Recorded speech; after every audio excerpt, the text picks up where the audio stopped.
Welcome back. Today, our explainer is zeroing in on a massive internet phenomenon that has seriously tested the willpower and the quadriceps of millions.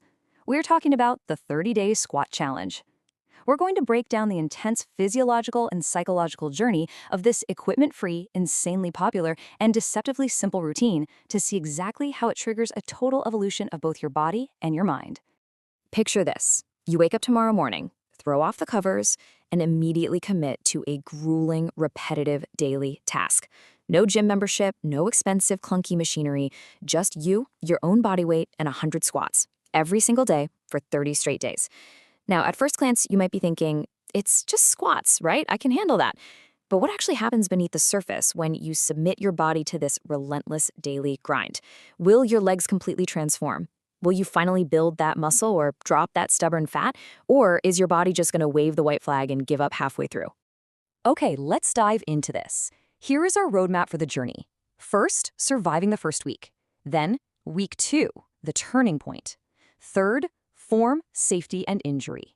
Fourth, will you lose weight? And finally, day 30 and beyond. This 30-day timeline, it's basically a roller coaster. Day 1 actually starts off surprisingly manageable, but hit day 2 and soreness peaks dramatically. If you can push through that, by week 2, you hit the adaptation phase. Don't get too comfortable though, because by week 3, your injury risk peaks due to accumulated fatigue. But if you survive all of that, day 30 delivers a massive mental and physical victory. It's an absolute journey of extreme highs and agonizing lows. Let's start with section 1, surviving the first week, where the agony begins. 100 reps.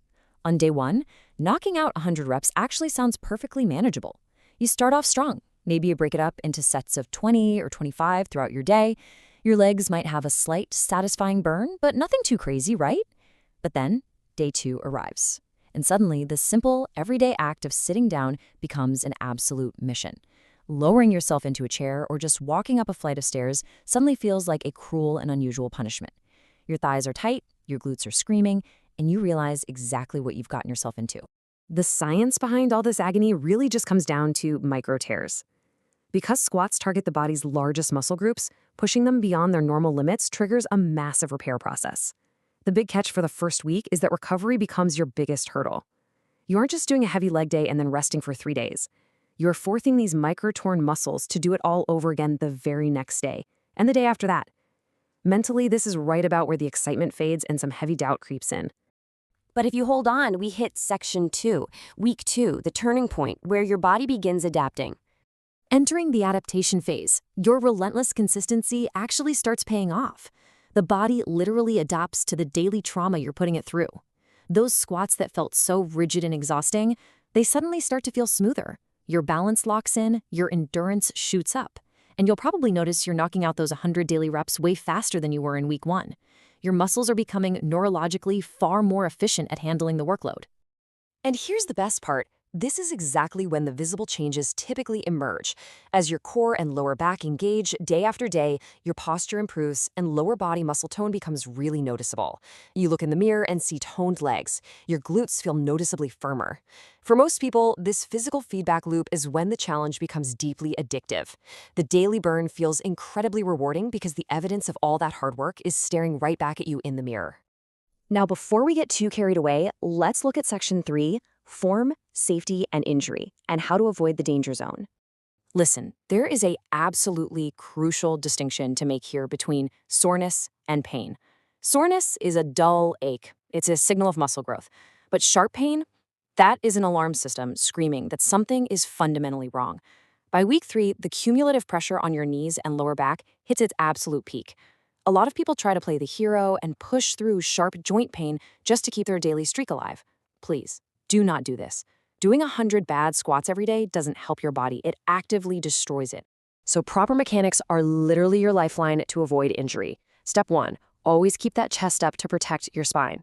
Step 2, push through your heels, not your toes, to engage your posterior chain. Step 3, keep your knees aligned with your toes. Do not let them cave inward. And step 4, lower yourself with absolute control. Slow, controlled movements activate your muscles so much more effectively than fast, sloppy half reps. Remember, quality always beats speed. Moving right along to section 4, and probably the question everyone wants answered. Will you lose weight? Let's manage those expectations. We have to drop a quick truth bomb here, and it's a very clear theme across all fitness data. You absolutely cannot outtrain a bad diet. Now, yes, squats burn calories. They activate your body's largest muscle groups, which definitely spikes your calorie expenditure. But massive fat loss is virtually impossible unless your nutrition supports the work you're putting in. The squat challenge alone is not some magic weight loss pill. The truth is, your final results depend on a whole ecosystem of factors: your diet, your unique body type, your recovery protocols, and your squat depth. So will the number on the scale drop dramatically? Maybe not.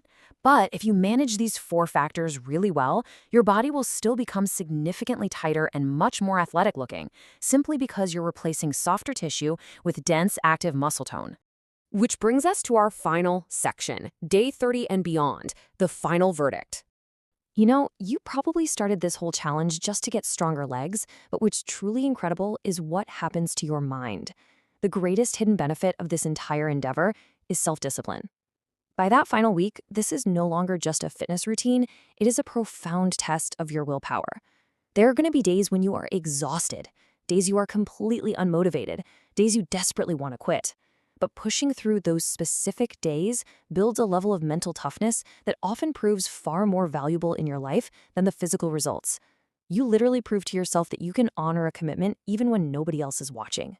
And those payoffs waiting at the finish line on day 30, they are phenomenal. You walk away with stronger legs, vastly better muscular endurance, distinct lower body definition, upgraded balance and mobility, a massive spike in self-confidence, and that ironclad mental toughness we just talked about. That is an unbelievable return on investment for an exercise that costs $0 and takes less than 10 minutes a day. But to keep this explainer completely objective, we do have to talk about the downside. You shouldn't do this forever. Repeating the exact same repetitive motion 365 days a year is a fast track to overuse injuries and severe muscle imbalances. While a 30-day sprint is a fantastic test of your limits, long-term health really requires variety. Your body eventually demands diverse strength training, cardiovascular work, and dedicated mobility sessions. So use this challenge as an amazing catalyst, just not your permanent, solitary workout routine. Let's wrap things up with this final thought. The 30-day squat challenge is the perfect reminder that true transformation doesn't always require a wildly complex plan or a high-tech gym.